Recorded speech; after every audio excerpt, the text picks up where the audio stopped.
there is no data, don't even shortlist.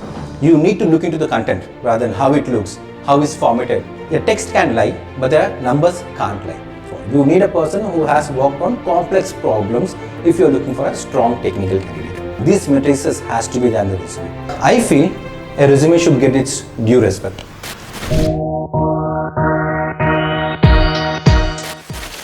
I have seen recruiters who just treat a resume as just a piece of paper. But I feel a resume should get its due respect. The reason being, as a recruiter, you are going to screen the resume, and if you are not screening the resume in the proper way, then you are not bringing the right candidate. And this is a candidate the team is waiting for. This is a candidate the company is waiting for. So you should give due respect to the resume, screen resume in the proper way, and try to bring in the right candidate, try to shortlist the right resume. At the same time, in the market, there are a lot of tools now that would give you a very beautiful, aesthetically formatted, colorful resumes in picture. Alright, so however attractive you are from the outside, what matters is your inner beauty. The same applies to the resume. You need to look into the content rather than how it looks, how it's formatted, what color is being used across, until unless you are actually hiring for a UX designer. Alright, so now what are the things that you should look into a resume? What are the content that you should look into a resume? So that's what we are going to focus today on this. So first and foremost, your technology match. You have a JD, you have some technical skills, and you are going to hire people for this particular technology skills. Now, I have seen recruiters who kind of look for all the skill sets mentioned in the JD that has to be an exact match in the resume, which is not needed. There can be places where candidate might have worked on the particular resume, might have worked on a particular skill set, but has not mentioned that in the resume. Perfectly fine. We can take that up to the next level where we can do a technical screening for it. But when it comes to resume, look for 80% match. Look for the mandatory skill sets and probably shortlist it for the next set of technical screening set of it.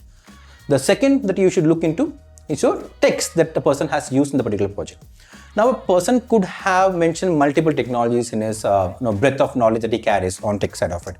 But then the kind of technology that the person has used in the particular project, that's what matters. That is where he is hands-on, and that is the kind of candidate that you need for, right?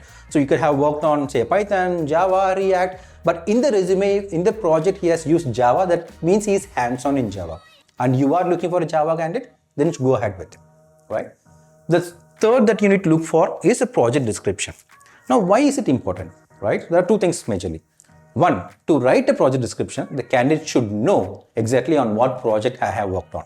There are people who just work on a particular module. They will not know this module kahan beta hai on the whole project side of it, which is not the person that you need. You need a person who is a holistic view of what exactly I am working for. So you need to look for this kind of people to have a right project description, and from that you get a hint that the person knows on what he has been working on. At the same time, by reading this project description, you are able to also understand how complex this project is. If a project is developed or a product is developed for an end user who is known, that means the complexity is not much great. But at the same time, if you are developing a product for which the end user does not know, it can be used by anybody in the market, then you have a lot of corner cases around it. You have a lot of complexities around it. The complexity increases as and when your user base also increases. That is what you're looking for. You need a person who has worked on complex problems if you're looking for a strong technical candidate. The fourth, which kind of people ignore, is project duration and team size. Now, why it is important? Now, say for example, if suppose you have a team of around 20 people working on a project of around 4 to 5 months, and you are going to have a candidate from this particular set. Now, what would be the criticality of that particular candidate with 20 members team and 4 months project? The project is less, the team members is very high, his criticality will be very, very less, right? So you need to look into these aspects when you're looking into it. Like for example, if suppose somebody is working on a long-term project, say a 4 years, 5 years old project with say a team members of 3, he becomes a core member of the particular project. He knows ins and outs of the particular project. He would be able to showcase the needle movement that he has done, the metrics he has driven in the particular project. Now that is understanding that you need from a candidate. Now, the fifth thing that you should look into is if the candidate has any technical social presence.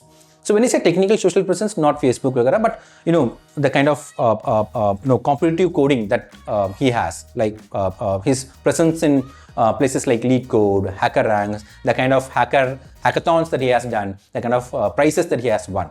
So this enables you to understand how hands-on he is. If you go to LeetCode also gives you understanding about how good he is in problem solving, which language that he is hands-on in, which kind of language he has been contributing on, which layer of software development he has been more contributing into. So all these aspects gives you a holistic view of who the candidate is, how good the candidate is. Right? So always look for people who also have this technical social presence. Nowadays, resumes boost the technical social presence. Look into that aspects into it. The second one that I have to focus on is basically your data-oriented resumes. Now, why I say data-oriented is, I always feel a text can lie, but the numbers can't lie. So if a person is able to showcase in his resume that I have done this metric, I have moved one metric from X to a Y, or I have moved this needle from from this percentage to that percentage. This kind of data or numbers can only come if suppose the candidate has a thorough knowledge onto it. Without that knowledge, he would be not able to add that numbers into. He would not be able to measure these metrics basically. Now that is what you need. You need to have a person who is strong enough to play the critical role into it. Now you need to basically look into candidates who are writing a data-oriented resume so that he has this view around that. Very specific thing, if you are hiring for a product manager and the product manager resume is purely text, there is no data, don't even shortlist. Product managers are the person who are chasing North Star metrics. They are figuring out your customer funnels. They are figuring out your growth metrics, your onboarding metrics, and these metrics has to be there in the resume. That is what a good product manager is. Look for tenure also, look for frequent movements and gaps. Tenure, so that you will know if there is any risk with the candidate, will the candidate stay with you for a longer duration, longer run.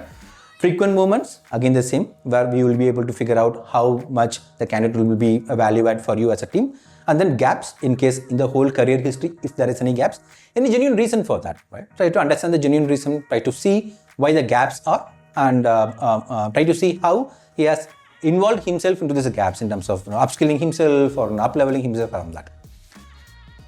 Next one that I will focus on is the internal promotion.